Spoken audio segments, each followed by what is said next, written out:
Good morning students.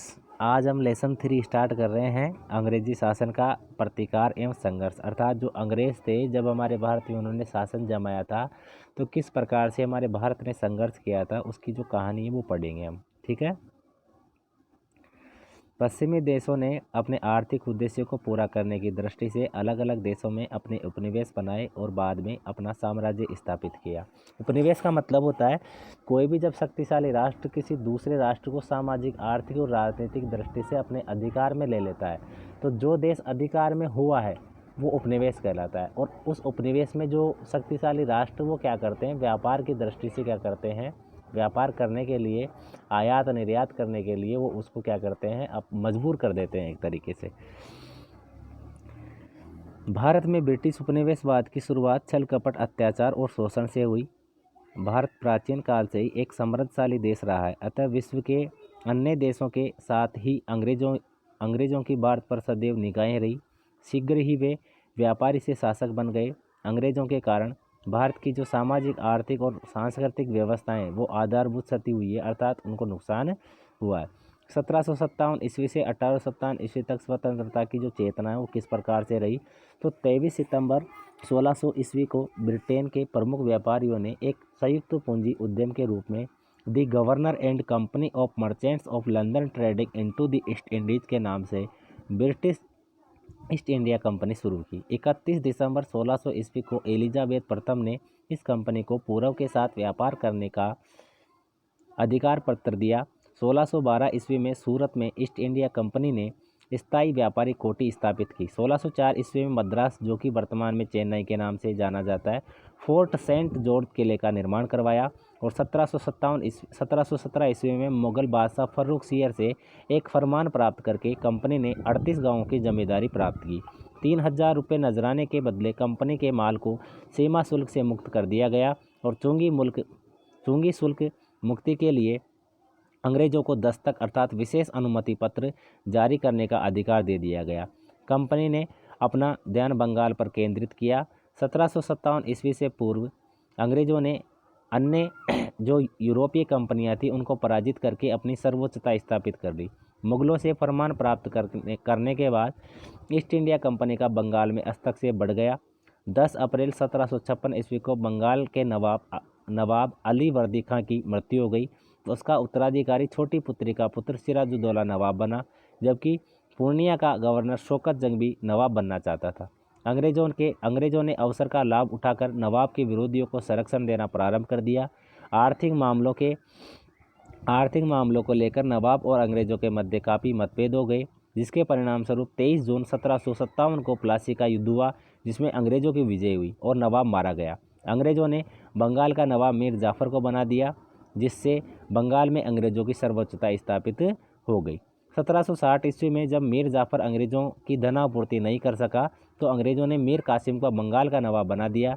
नवाब बनने के बाद मीर कासिम ने बंगाल में प्रशासनिक पुनर्ग्रहण का प्रयास किया, लेकिन भ्रष्टाचार व ब्रिटिश हस्तक्षेप के कारण उसे सफलता नहीं मिली। आर्थिक मामलों एवं विभिन्न सुविधाओं को लेकर मीर कासिम व अंग्रेजों के मध्य मतभेद बढ़ते गए, जिसके परिणाम स्वरूप 22 अक्टूबर 1764 को बक्सर का युद्ध हुआ, जिसमें नवाब की पराजय हुई और अंग्रेजों की विजय हुई।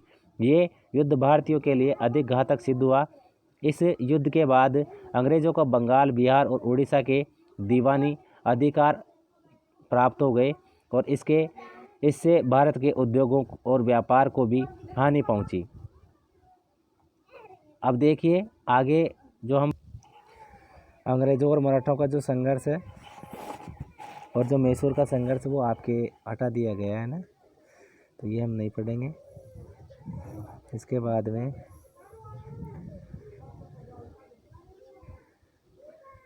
ये अब देखिए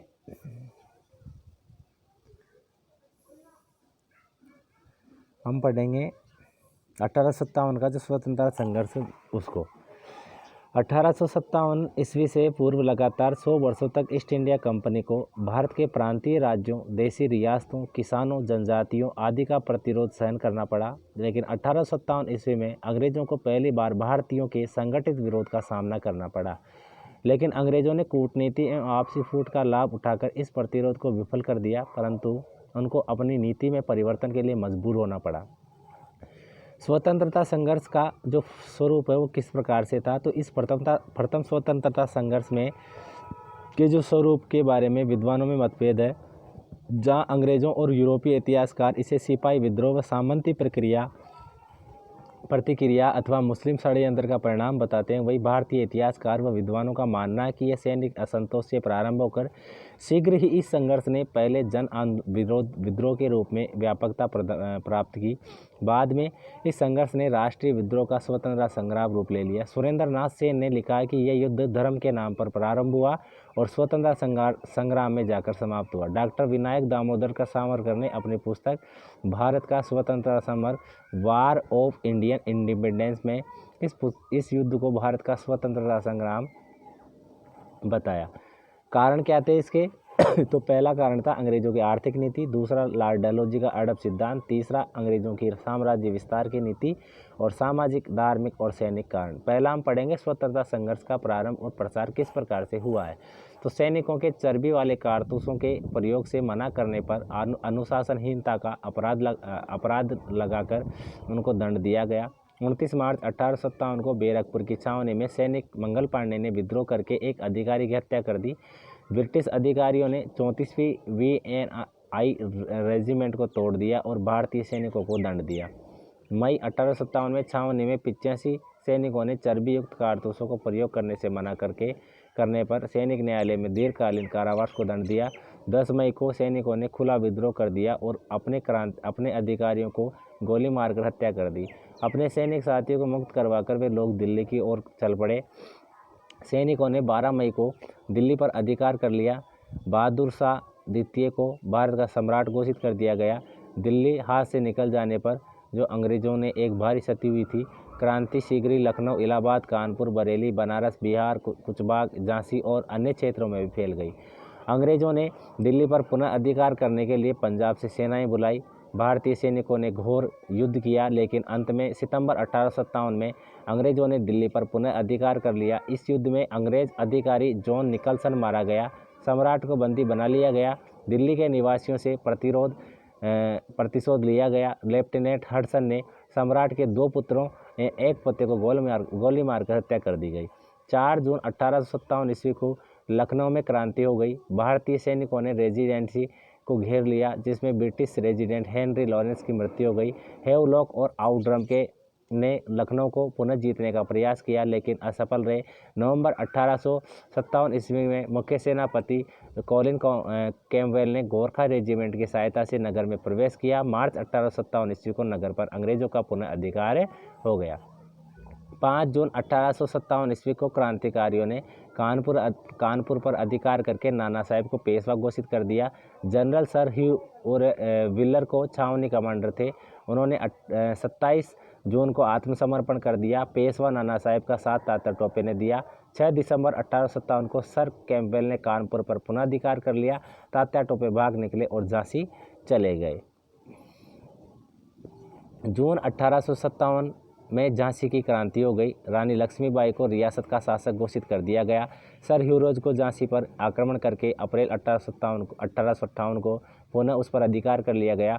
झांसी पर अधिकार हो जाने पर रानी तथा तात्या टोपे ने ग्वालियर की ओर अभियान किया, जहां भारतीय सैनिकों ने उनका स्वागत किया, परंतु सिंधिया ने राजभक्त रहने का निश्चय किया और आगरा में शरण ली। ग्वालियर पर जून 1858 को अंग्रेजों ने पुनः अधिकार कर लिया। 17 जून 1858 को रानी लक्ष्मीबाई ब्रिटिश सेना से संघर्ष करती हुई वीरगति को प्राप्त हो गई। तात्या टोपे फिर बच निकले, परंतु अप्रैल 1859 में उन्हें सिंधिया के एक सामंत ने पकड़ लिया और अंग्रेजों को सुपुर्द कर दिया और अंग्रेजों ने उन्हें फांसी दे दी। बिहार में इस क्रांति का नेतृत्व जगदीशपुर के जमींदार 80 वर्षीय कुंवर सिंह ने किया। कुंवर सिंह ने अंग्रेज सेनापति मिलमेल, कर्नल डेक्स मार्क और मेजर डालस को धूल चटाई। अप्रैल 1858 में पुनः अपनी रियासत पर अधिकार कर लिया।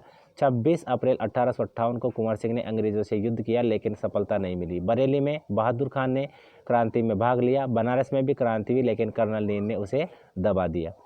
अंक उत्तर भारत की अपेक्षा दक्षिण भारत में सैनिक क्रांतिकारियों की संख्या कम थी, फिर भी इस महान संघर्ष में दक्षिण भारत में भी अनेक क्रांतिकारी शहीद हुए, सजाएं भुगती एवं बंदी बनाए गए। 1857 के स्वतंत्रता संग्राम में दक्षिणी भारत के प्रमुख नेतृत्व करने वालों में रंगोजी बापू गुप्ते सतारा, सोनाजी पंडित रंगाराव पांगे व मौलवी सैयद अलाउद्दीन हैदराबाद, भीमराव व मुंडरगी छोटा सिंह कर्नाटक, अण्णाजी फडणवीस कोल्हापुर, गुलाम गौस व सुल्तान बख्श मद्रास, अरुणागिरी व कृष्णा चिगलपुट और मुलगा बल स्वामी कोयम्बटूर, मुल्ला सनी विजय कुदारत केरल आदि विशेष उल्लेखनीय है। इस प्रकार 1857 का स्वतंत्रता संघर्ष संपूर्ण राष्ट्र में व्याप्त रहा तथा इस संघर्ष में सैनिकों के साथ सभी क्षेत्र, भाषा, धर्म एवं जाति के लोगों तथा कृषकों एवं जमींदारों ने भाग लिया।